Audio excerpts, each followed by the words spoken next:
Quand il s'agit d'un football, ou soit quand il s'agit d'un feuilleton, novelas, Nollywood, comment je peux appeler encore, on est prêt à braquer toute notre foi pour ce film, même pour les footballeurs.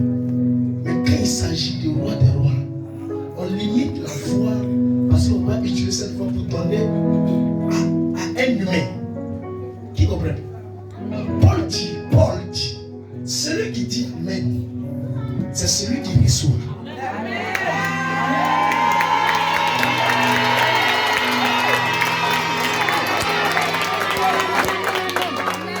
Je vais vous dire quelque chose. Vous savez pourquoi la Bible nous dit que les enfants sont bénis? Parce que les enfants, ils répondent à tout. C'est pas pour rien, le Seigneur nous dit que les enfants sont bénis. C'est parce que les enfants répondent à tout. Ça veut dire ce que toi tu ignores, l'enfant lui considère ça. C'est pourquoi, regardez quelque chose, il a dit quoi? Celui qui se combat comme un petit garçon, un enfant, cette personne aura sa place dans le ciel. Ça veut dire, un enfant là, c'est lui qui est le plus béni. Parce que si tu veux être béni, il faut avoir la mentalité d'un enfant. Comment avoir la mentalité d'un enfant? Ça veut dire, en un langage, le Livoirien dit Gaou vit à l'aise.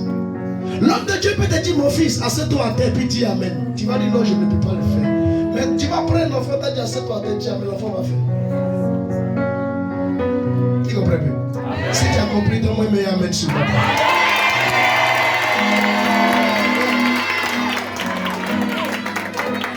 Maranatha. Il s'agit de la parole de Dieu, tout le monde se tient debout. Nous allons la méditer tous ensemble. Jésus fera pour toi ce que ton cœur désire. Amen. Marc 10, verset 46 à 53. Marc 10, le verset 46 à 53. Vas-y. Il arrivait à Jéricho. Et lorsque Jésus en sortit... Attends d'abord, je veux voir tout le monde debout. Même si quelqu'un est malade qui se tient debout. Tout le monde se tient debout. Janice, voilà, tiens-toi debout, tu as respecté. Les enfants, regardez sous la vache là-bas, s'il y a peine d'enfant. Tout le monde se tient debout. Gloire à Jésus. Amen. Ok, vas-y mon fils. Marc 10, verset 46 à 53. Il arrivait à Jéricho. Et lorsque Jésus en sortit avec ses disciples et une assez grande foule, le fils de Timée, Bartimée, mendiant aveugle, était assis au bord du chemin. Il entendit que c'était Jésus de Nazareth et il se mit à crier, fils de David, Jésus, aie pitié de moi. Plusieurs le reprenaient pour le faire taire, mais il criait beaucoup plus fort, fils de David, aie pitié de moi. Jésus s'arrêta et dit, appelez-le. Il appelait l'aveugle en lui disant, prends courage, lève-toi, il t'appelle. L'aveugle jeta son manteau et se levant d'un bond, vint vers Jésus. Jésus prenant la parole lui dit, veux-tu que je fasse? Rabouni, lui répondit l'aveugle, que je recouvre la vue. Et Jésus lui dit, va, ta foi t'a sauvé. Amen. Aussitôt il recouvra la vue et suivit Jésus dans le chemin. Amen. Acclame le Seigneur. Dis à quelqu'un auprès de toi, ce que ton cœur désire, Jésus va le faire ce soir. Veuillez vous asseoir. Mon pianiste, Dieu merci, vas-y avec cette mélodie, mais à fond son nom. Va avec cette même mélodie. Alléluia. Nous allons comprendre quelque chose. Hier, avant de venir préparer, d'abord hier avant de venir au culte ce matin, environ 3 heures du matin, pour mine de rien, écoutez-moi bien, je dormais, et environ 3 heures du matin, je sentais quelque chose est rentré dans mes oreilles. Un côté de mes oreilles a commencé à me faire tellement mal. Il s'est couché dans ma maison. Mes oreilles à côté, ça me faisait tellement mal.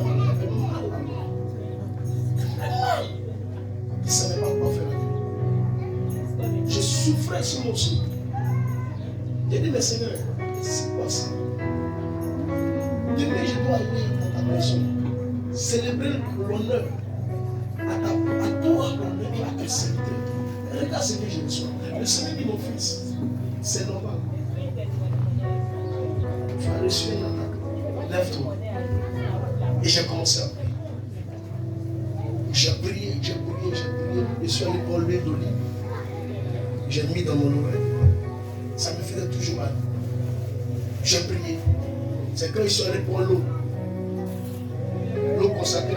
Il y a des chemins là-bas, il y a l'eau. Mais consacré mon eau. Et j'ai pris. J'ai mis dans mon eau. 5 minutes après. C'est ça la vérité. Il dit 5 minutes. 5 minutes. J'ai compris que alors la dimension de l'eau que mes enfants racontent témoignage là, ce n'est pas amusement, c'est vrai. Moi-même, je suis l'initiateur de ça. J'ai testé hier à 3 heures. J'ai mis l'huile d'olive. J'ai prié. Ça faisait toujours mal. Quand j'ai pris l'eau, le diable a mis son totem. Il dit, mais lui là, il a ça aussi ici. Quand j'ai mis dans mon oreille 5 minutes, il dit, Seigneur, que ta volonté soit faite. Amen. Le mal s'arrête. Et je n'ai même pas pu fermer l'œil. J'ai commencé à prier jusqu'à 4 heures. La Bible nous dit que tous ceux qui veulent vivre en Jésus seront persécutés. N'auront pas une vie facile. J'ai dit et je répète, aujourd'hui dimanche, le 22, il y a eu des décès aujourd'hui. Il y a eu des décès aujourd'hui. Mais toi tu es là. C'est pas parce que tu es plus mieux que ceux qui sont décédés. Ou mais c'est pas parce qu'eux ils ont la malchance, non. C'est parce que toi, ce que Dieu a mis en toi, il n'a pas encore fini d'exploiter ça. Tu comprends un peu même.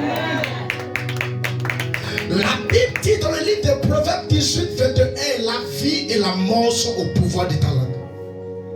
Donc celui qui confesse la vie va vivre. Mais celui qui afflige la mort, lui, mourra. Ici, le thème, c'est quoi?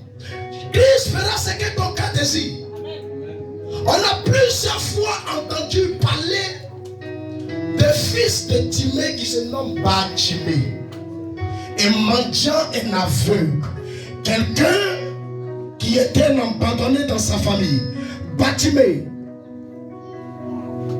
était quelqu'un que sa famille avait une malédiction qui était posée là-bas.